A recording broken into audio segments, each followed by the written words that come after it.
The key objective of our workshop today is to develop a vision for the city region in relation to digital transformation.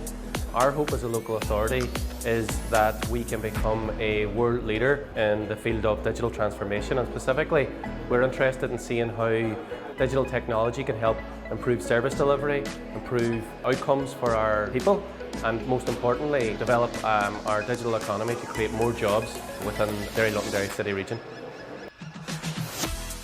So today we held our first workshop in the Digital Cities Challenge. This is our vision workshop where we had a network of stakeholders from the city all come together to share their ideas, their opinions, their visions for what the city is going to be in the next 5 to 10 years. Our industry representative described it fantastically when he said he's been told to go and see, go and see, go and see, go and see.